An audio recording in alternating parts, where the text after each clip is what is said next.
how did this film come together?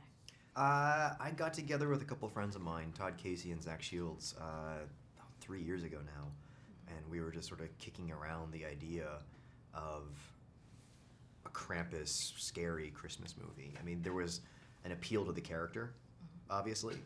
He was getting really popular, and we were just trying to crack the story. So the idea of sort of creating a Christmas movie that gets invaded by a scary movie felt like the right path. Sure. Did you have a bad Christmas when you were a kid? No, no. I love Christmas to this day, Yeah. and I did as a kid. I just feel like there's an added layer that's been missing for a long time, and that's sort of the spooky, scary side of it. So tell us your approach of visual effects. You didn't rely completely on CGI. No, mostly in camera. Most of the effects were done in camera, practical creatures, puppets, performers in suits, and then we would enhance things with CG. Yeah, you can tell. It looks very real. Thanks.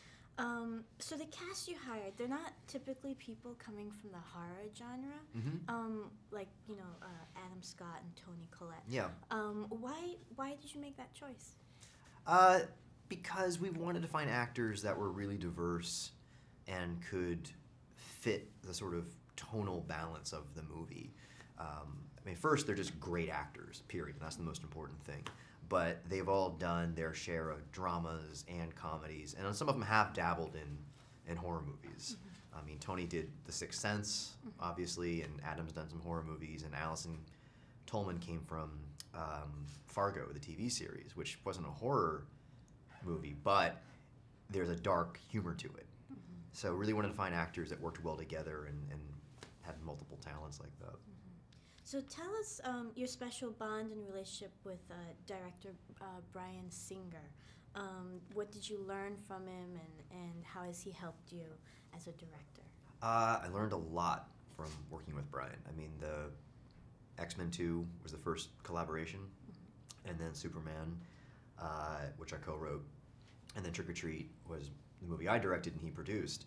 And he has a very smart way of approaching story and dealing with actors, and I got to basically shadow him on the sets that are on the movies that I was writing for him. And so you pick up a lot just being around a set and learning how to interact with your crew, and learned a lot. So what can we expect from X-Men Apocalypse?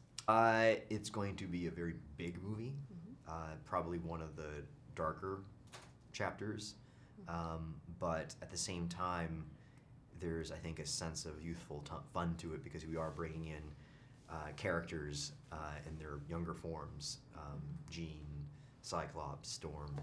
So it seems like it's going to be a nice passing of the torch kind of film. I think people can learn a thing or two about Krampus. I hope so. I think it's a really fascinating character, and I think it makes Christmas a little bit more fun because it brings an element of danger to it. There's nothing wrong with scaring kids a little bit to keep them in line. Oh, yeah. Yeah. That elf on the shelf. Yeah, it's terrifying. That's just a security system. An elf on the shelf horror movie, you know? Yeah, yeah. So what's your worst Christmas ever, and why?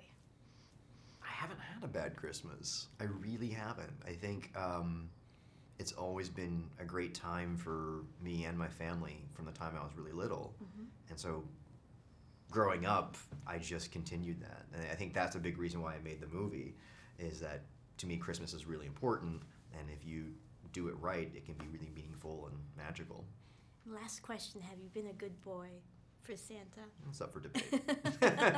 And what are you asking Good is for? relative. And what are you asking for this Christmas? A nice vacation. Yeah. Yeah, I literally just finished the movie, so I could use a nice recovery. Very good. Yeah. All right, thank you. Thank you.